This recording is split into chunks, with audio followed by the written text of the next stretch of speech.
Noticentro 1, CMI.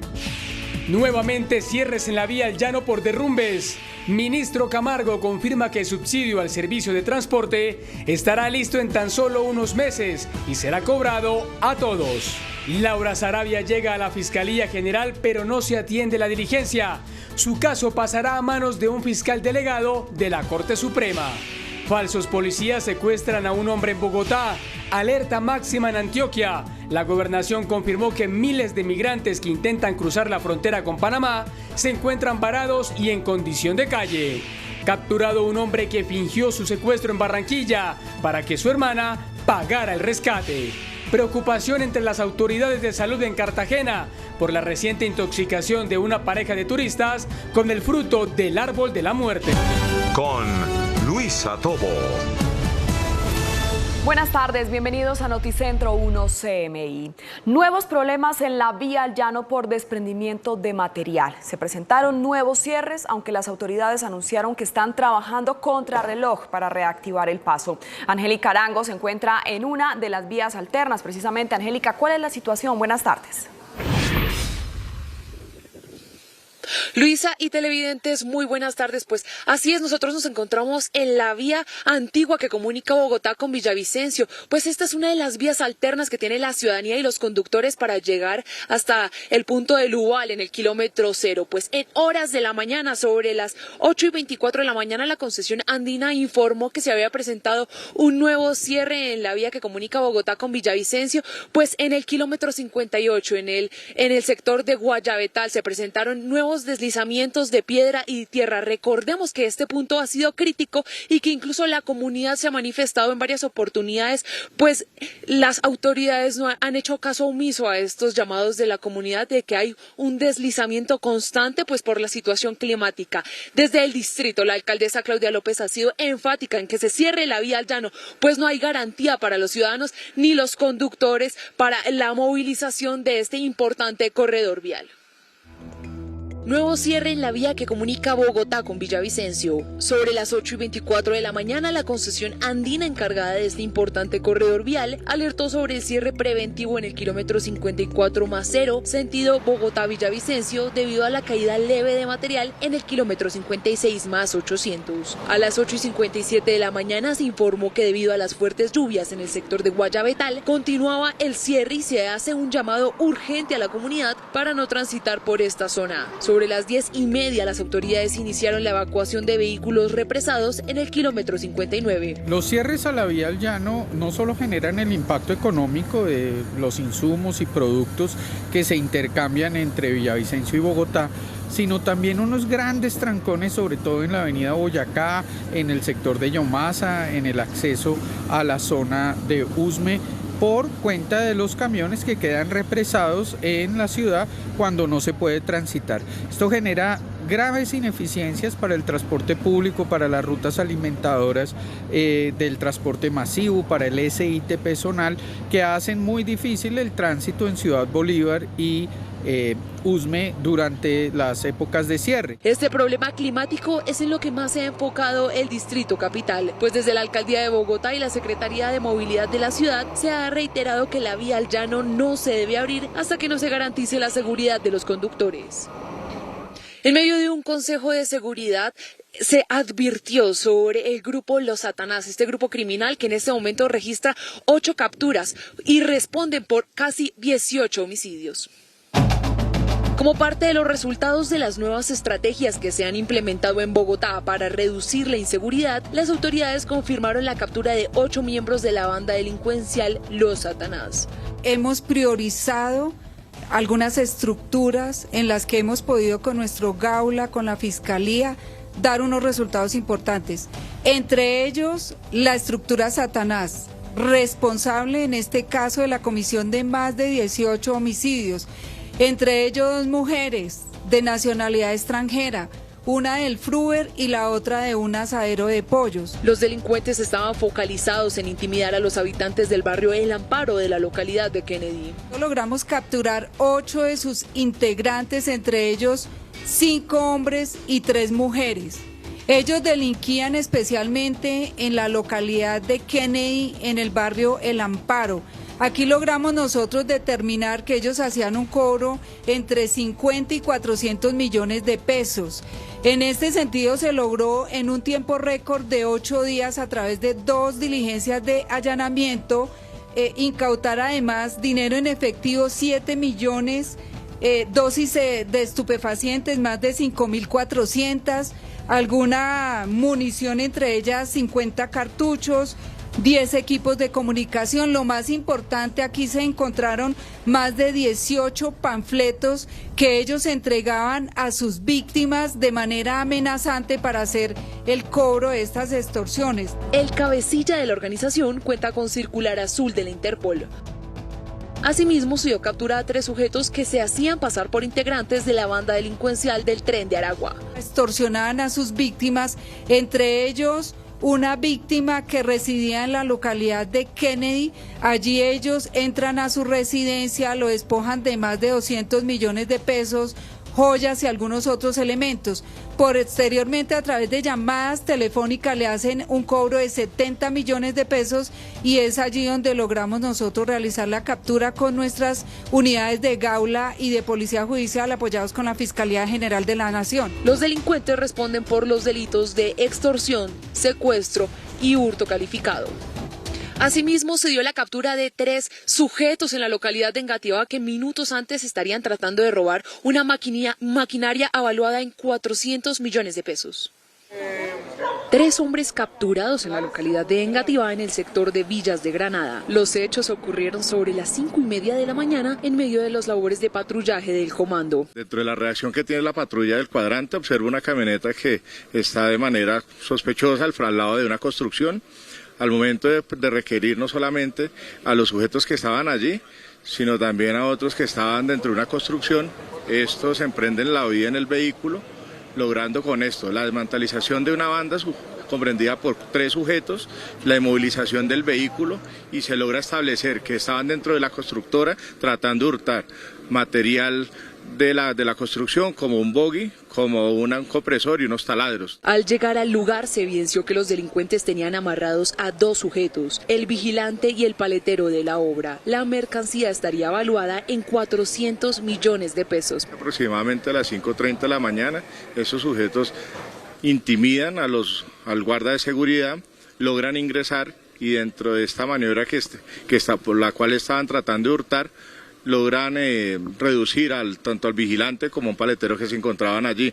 Afortunadamente, con la reacción de la patrulla y la oportuna verificación dentro de esa construcción, logramos la recuperación, liberar a estos sujetos que estaban allí y se logra poner a disposición de la autoridad competente estos 3 sujetos. Las autoridades adelantan el proceso de judicialización de los 3 delincuentes. Finalizamos con esta información, pues ya son 6 días de la búsqueda intensa de Martín Aguilar, un hombre que fue raptado por 4 sujetos que tenían prendas alusivas a la Sijín. Martín Aguilar, un hombre de 43 años que trabaja como artesano, fue detenido por 4 hombres, 3 que llevaban chaquetas de la Sijín hace 6 días en la capital del país. Las autoridades han comenzado la investigación con el material obtenido de las cámaras de seguridad, en donde se ve cómo estos sujetos abordan a Martín y le apuntan con armas de fuego para obligarlo a tirarse al suelo y ser raptado en un vehículo Logan, placas EPS 845. Necesitamos obtener una respuesta porque no, hasta el día de hoy ya van 5 días y no hemos sabido absolutamente nada de mi papá. Mi papá hace poco se graduó de electricidad industrial. Él es artesano, realmente trabaja en muchas cosas, hasta pintando apartamentos. La familia está desesperada, pues no tiene ningún rastro de Martín. Lo último que saben del hombre es que salió a entregar a su hija menor a la ruta escolar. Hace 5 días que se comete este supuesto secuestro. Al parecer, lo que se evidencia a través de la cámara de video es que son personas que utilizan chaquetas propias de la especialidad nuestra de Policía Judicial. En este momento, pues ya tenemos priorizado este caso a través primero de la revisión de los videos, a través de fuentes humanas y de la misma persona que está colocando la denuncia. Entonces esperamos en el corto tiempo poder dar resultados sobre esta supuesta desaparición. Las autoridades esperan dar con alguna pista que indique el paradero del señor Aguilar. En la Dirección Seccional de Fiscalías Bogotá, mediante el mecanismo de búsqueda urgente, ha recibido 1.088 reportes de personas desaparecidas en la capital del país en lo que va corrido del año. Gracias a las investigaciones realizadas por nuestra fiscal destacada para este tema, con órdenes a Policía Judicial fueron encontradas y tenemos acta de supervivencia de 841 personas. Desafortunadamente, 11 personas reportadas como desaparecidas fueron halladas sin vida y 152 más aún están en verificación por parte de Policía Judicial. Con esta información me despido en la vía Antigua al Llano. Angélica María Arango, Noticentro 1, CMI. Noticia en desarrollo en CMI. A esta hora, cientos de migrantes venezolanos intentan legalizar su permanencia en el país en una campaña organizada por Migración Colombia. Hasta el momento se han entregado 12.000 documentos. Diana Giraldo, buenas tardes. ¿Cómo avanza la jornada? Hola Luisa y televidentes, muy buenas tardes. Los saludamos hasta ahora desde la calle 63 con 50 porque yo quiero mostrarles cuál es el panorama en este punto. Cientos de personas, la mayoría de origen venezolano, están ubicadas en este punto haciendo fila con el propósito de entrar a una jornada que programó Migración Colombia y varias entidades del distrito para legalizar, para regularizar la presencia de los migrantes en el país. Ellos hacen esta fila para luego obtener el documento, es el permiso de protección transitoria que entrega Migración Colombia y que caducará en el 2031. Este es el panorama a las afueras del Palacio de los Deportes. Interminables filas de migrantes venezolanos que llegaron a este punto con el propósito de legalizar su permanencia en el país. Vengo a sacar mi permiso de permanencia, el PPT, puesto que no me aceptan, me han botado los trabajos puesto que no tengo el PPT. Estás invisible en un lugar que prácticamente tú dices, ¿qué hago aquí? Nadie me conoce. Y también mucha gente le señala, ¿estás legal? ¿Estás legal? La mayoría llevan más de 2 años esperando el anhelado documento, que les permitirá tener un trabajo formal y acceso a salud, entre otros beneficios. No he podido ejercer bien como tal la soldadura por lo del permiso. Sin el permiso no puedo optar a un seguro o algo así. Lo que me ha costado son los pagos. Digamos, me toca pagar todo por pagos particulares, pero ya con el carnet pues ya es un beneficio más. Migración Colombia organizó la jornada con el propósito de entregar 40.000 permisos de protección temporal. En este lugar les toman foto, huellas dactilares y la firma e imprimen el documento. Pueden asistir las personas que han sido previamente citadas por Migración Colombia a través de mensajes de texto, correos electrónicos e inclusive llamadas telefónicas. Deben traer el registro único de migrante venezolano, el documento con el cual se registraron en ese registro y la citación de Migración Colombia. Una vez lo reciben, hay una feria de servicios en la que podrán afiliarse a la EPS, bancarizarse, acceder a oportunidades de empleo y educación. Estoy contenta, tengo mucha alegría de que gracias a Dios ya mis niños ya podrán tener su salud, pues. Se calcula que en el país hay 2.500.000 venezolanos, de los cuales 1.800.000 están legales. Y nos despedimos con un dato importante, y es que si usted es ciudadano venezolano y nos está viendo en este momento, pero no fue citado por Migración Colombia, ni tampoco recibió un correo, no se podrá beneficiar de esta jornada que se adelanta aquí en el Palacio de los Deportes. Solo aquellos que hayan iniciado el trámite hace año y medio, 2 años, y estén pendientes por reclamar ese permiso de protección temporal, podrán acercarse a este punto hasta las 3 de la tarde. Información que originamos en directo desde el occidente de Bogotá. Diana Giraldo, Noticentro 1, CMI. Diana, muchas gracias. Y la gobernación de Antioquia confirmó que miles de migrantes que intentan llegar al Urabá antioqueño se encuentran varados y en condición de calle. Hoy fue citado un comité extraordinario para analizar esta crisis. Hernán, buenas tardes. ¿Quiénes asistirán al comité? Luisa, ¿qué tal? Buenas tardes para usted y para todos los televidentes. Es dramática la situación que se vive por la crisis migratoria aquí en el departamento de Antioquia. Ha dicho el gobernador que ha desbordado la capacidad institucional y precisamente en este comité técnico van a asistir los alcaldes del Urabá antioqueño. Muchos de ellos están varados en la vía, en los municipios y en condición de calle. En el Urabá antioqueño sigue aumentando la crisis humanitaria. Decenas de migrantes que intentaban llegar a Necoclí para luego hacer la desafiante travesía por el Darién se quedaron varados en varios municipios y hoy se encuentran en condición de calle. Pero Ya lo que he hablado, hablé con el alcalde de Necoclí el fin de semana y con otros alcaldes de Urabá, es que el aumento de migrantes varados, es decir, los que se quedaron sin recursos para continuar, sigue aumentando. Y de 1.000 que teníamos hace tal vez unos 10 o 15 días, hoy ya tenemos aproximadamente entre 1.500 y 2.000 migrantes varados en Mutatá, en Apartadó, en Turbo y en Necoclí. Hoy la gobernación de Antioquia citó a una comisión para la gestión de la gobernanza migratoria. Allí estamos invitando a alcaldes de Urabá, todos los miembros de la gobernación de Antioquia invitados y por supuesto al gobierno nacional. El mandatario insistió que la crisis ha desbordado la capacidad institucional y que es necesario la atención inmediata del gobierno nacional. Y vamos a cambiar de tema porque la JEP confirmó la recuperación de 13 cuerpos en el cementerio de Carepa, municipio del Urabá antioqueño. Esto hace parte de las diligencias y de las investigaciones que se han adelantado en los últimos días en esta zona. Estos cuerpos podrían, según esta organización, pertenecer a víctimas del conflicto armado y se ha confirmado además que los 13 fueron llevados a medicina legal para su pronta identificación. Y terminamos con información del oriente del departamento de Antioquia. La policía frustró un robo en el municipio de La Ceja, aquí en el departamento de Antioquia. Un video de cámaras de seguridad registró cómo 2 hombres persiguieron a los ocupantes de un vehículo, los intimidaron con arma de fuego y posteriormente les intentaron quitar las pertenencias. Muy cerca de este lugar se encontraba la policía, quien además persiguió a los delincuentes. Uno de ellos escapó, pero otro fue capturado y se recuperó la motocicleta, que será clave en la investigación. Por lo pronto, esta es la información que entregamos a esta hora desde Antioquia. Hernán Muñoz, Noticentro 1 CMI. Hernán, muchas gracias. Hacemos una pausa en Noticentro 1 CMI, pero al regresar, esperen. El ministro Camargo confirma que subsidio al servicio de transporte estará listo en tan solo unos meses y será cobrado a todos. Ya volvemos. Fueron enviados a la cárcel 5 integrantes de la banda delincuencial El Tren de Aragua, responsables de extorsionar a comerciantes en Ipiales. Valentina Villegas con la información. Valentina.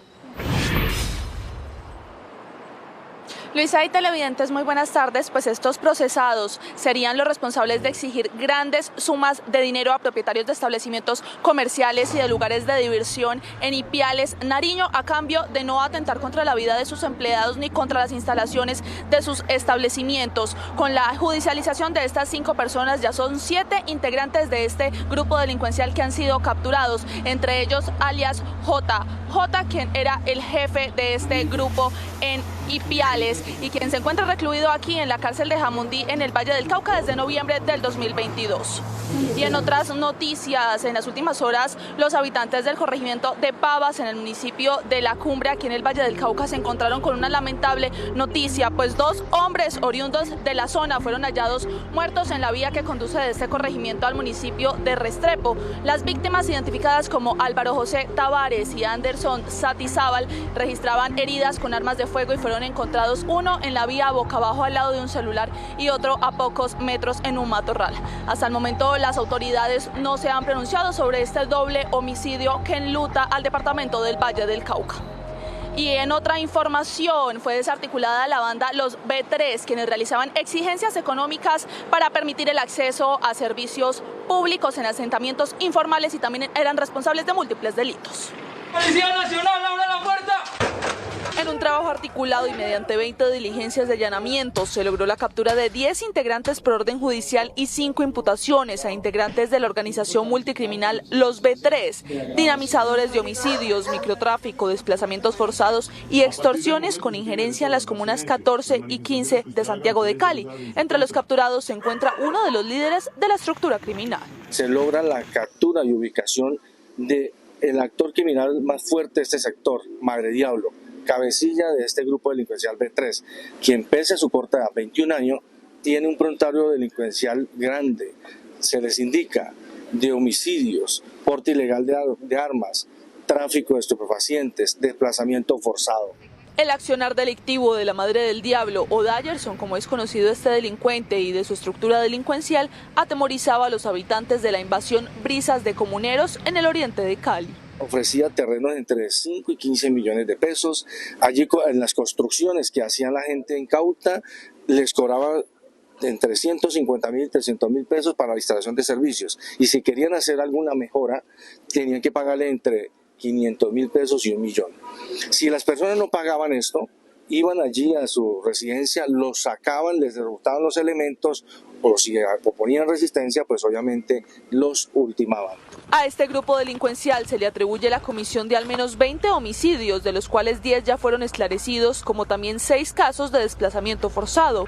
Durante el operativo, las autoridades incautaron una escopeta, un arma de fuego de fabricación artesanal, 6 cartuchos, 444 gramos de marihuana, 51 dosis de derivados de cocaína y 9 celulares.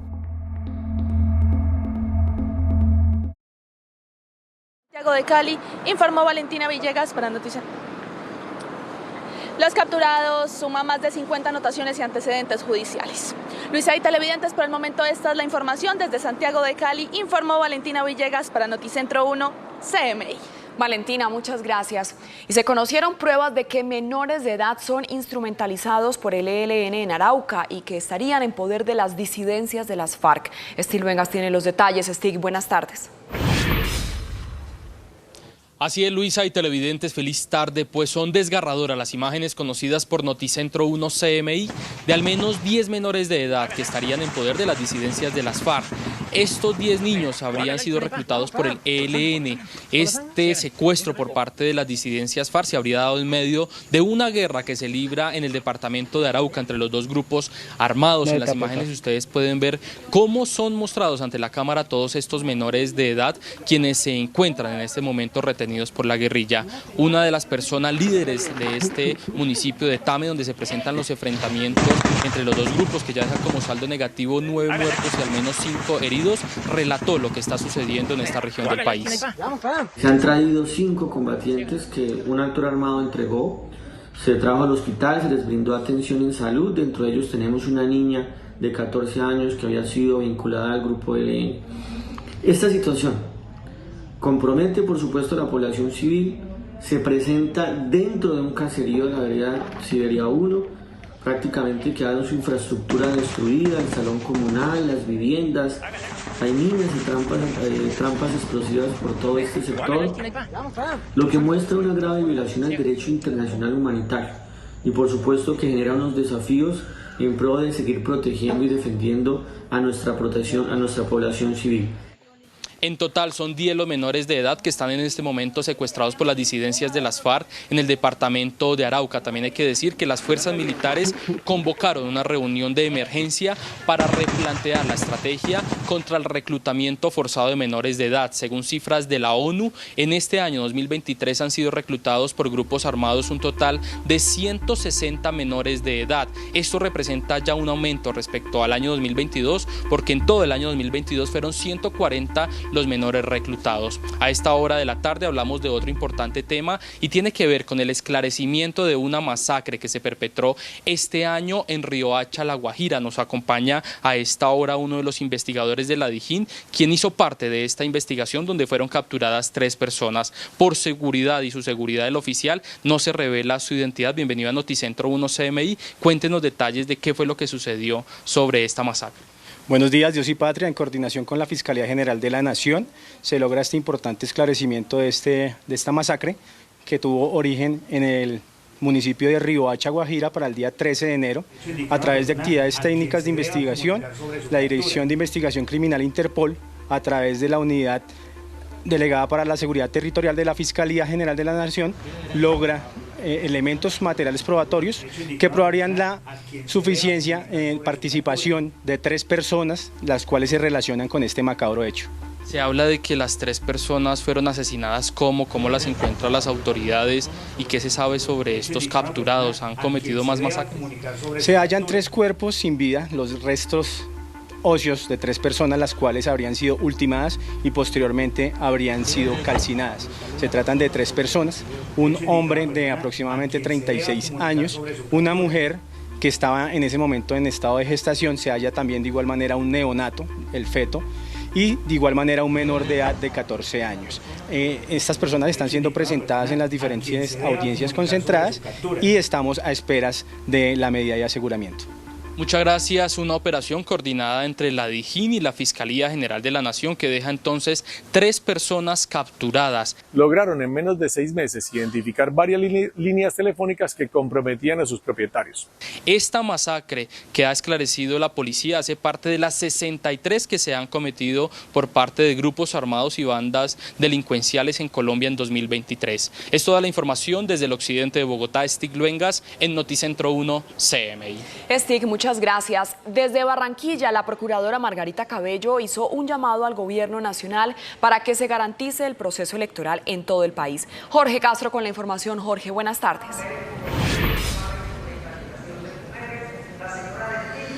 Luisa, muchas gracias, muy buenas tardes. En desarrollo del foro electoral que se cumple en la ciudad de Barranquilla, la Procuradora General de la Nación, Margarita Cabello Blanco, ha requerido al gobierno nacional para que haya más presencia de la fuerza pública en aquellas poblaciones, en zonas rurales del país, en donde se presentan problemas de alteración del orden público, y mencionó 17 municipios que requieren atención prioritaria para las próximas elecciones.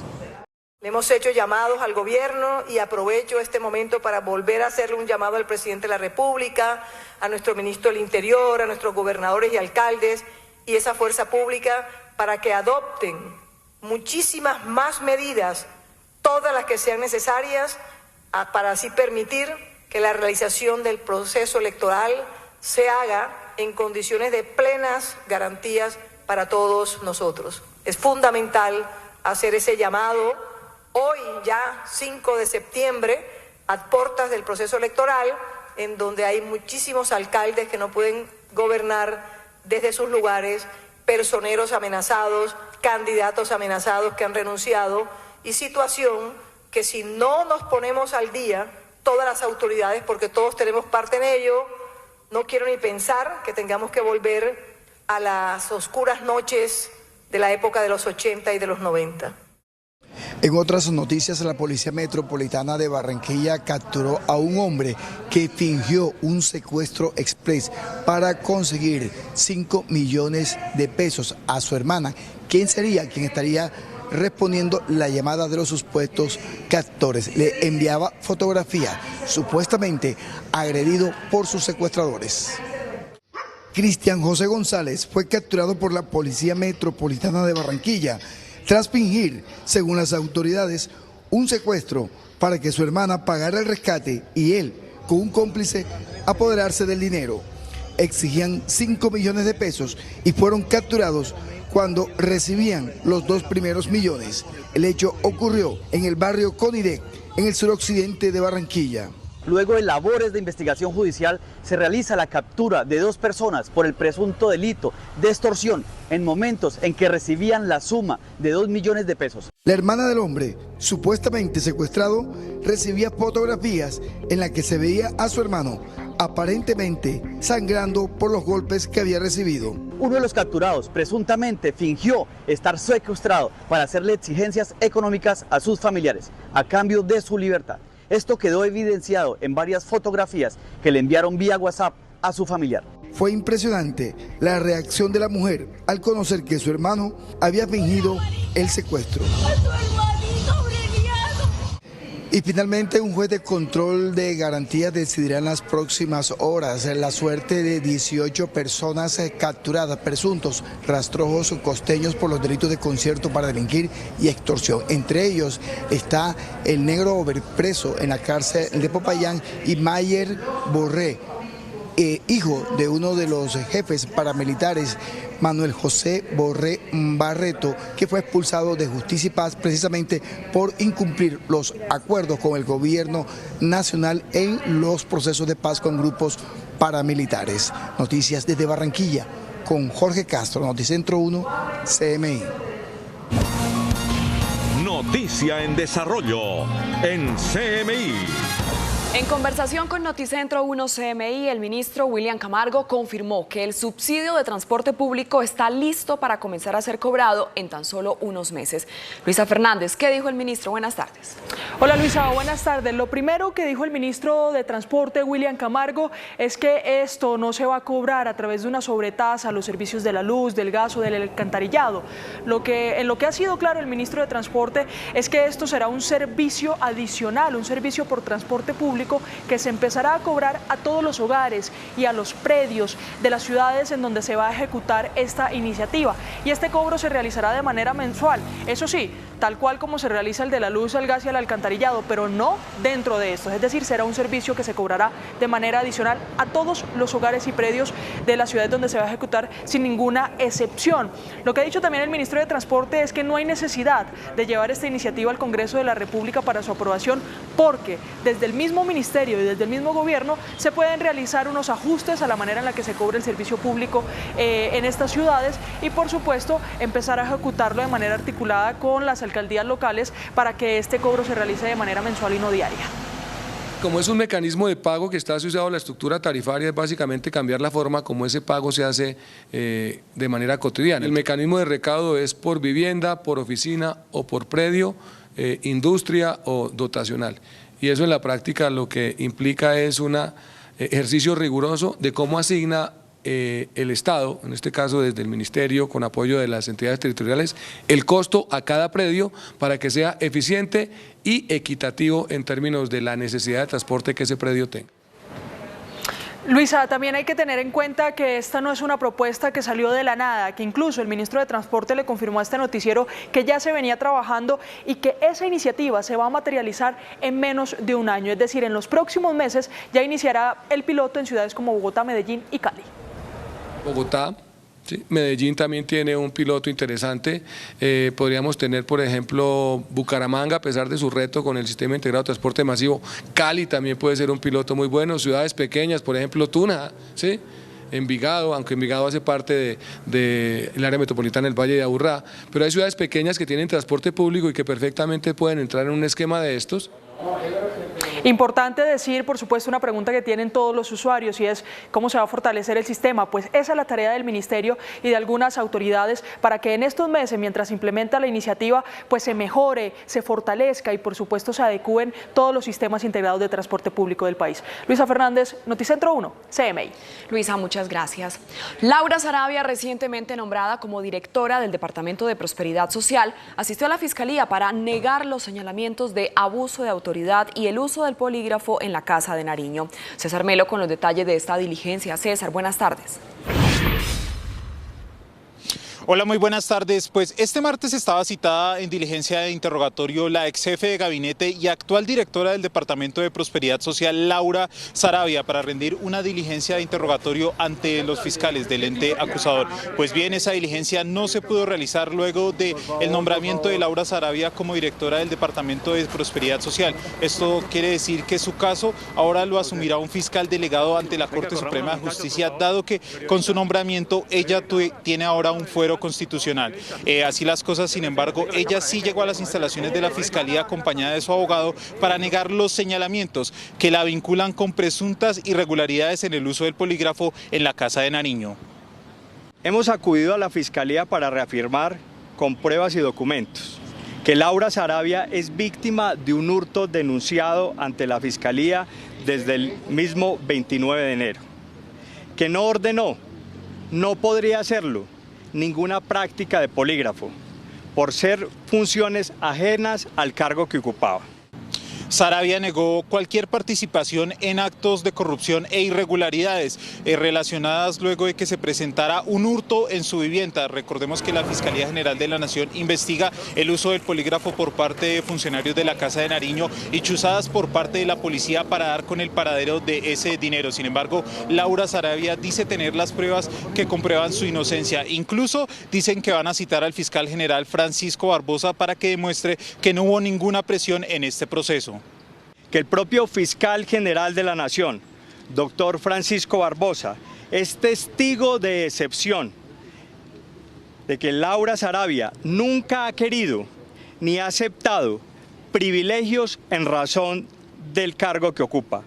Motivo suficiente para que la defensa lo llame a rendir declaración.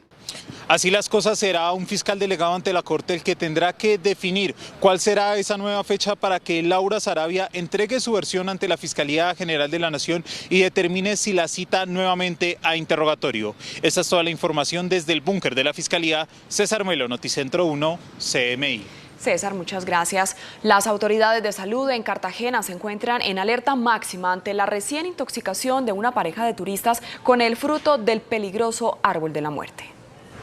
La alerta fue emitida por la Secretaría de Salud tras el consumo del fruto altamente tóxico por parte de una pareja de turistas españoles, quienes debieron trasladarse al servicio de urgencias en las últimas horas. Dificultad respiratoria por el edema que puede producir en las vías respiratorias. Puede producir sangrado digestivo e incluso llevarlo a la muerte, por eso su nombre. El árbol se encuentra principalmente en la isla de Barú y en algunos barrios de la capital de Bolívar y según la autoridad de salud, el sabor del fruto es parecido al de la manzana, por lo que es atractivo para su consumo. Solicitamos a la población general, nativos y población turista, abstenerse de consumir esta fruta porque ya nos ha llevado a atender varios pacientes en las diferentes clínicas y hospitales de Cartagena. El contacto con la fruta también produce una grave sensación de ardor, inflama los tejidos y provoca erupciones en la piel. Comenzó el éxodo de más de 70.000 asistentes al festival Burning Man en Estados Unidos tras estar por varios días atrapadas en un desierto. Los detalles después de comerciales. En Cuba descubren una red que recluta ciudadanos cubanos para luchar por Rusia en la guerra en Ucrania. Denuncian a involucrados e iniciaron procesos penales en su contra. El Ministerio de Exteriores de Cuba publicó un comunicado en el que informa que el gobierno de la isla detectó y trabaja en la neutralización y desarticulación de una red de tráfico de personas que opera desde Rusia para incorporar a ciudadanos cubanos allí radicados e incluso algunos procedentes de Cuba a las fuerzas militares que participan en operaciones bélicas en Ucrania. El comunicado del ministerio proporcionó pocos detalles, pero dijo que se han iniciado procesos penales contra los involucrados. La Cancillería aclaró que Cuba no forma parte del conflicto bélico en Ucrania y que actuará enérgicamente contra quienes desde su territorio participen en cualquier forma de trata de personas con fines de reclutamiento o mercenarismo para que sus ciudadanos tomen las armas contra cualquier país. César, gracias. Hasta aquí la información en Noticentro 1 CMI. A continuación, no se pierdan la lista de Eric y a las 8 de la noche una nueva emisión de noticias. ¡Feliz tarde!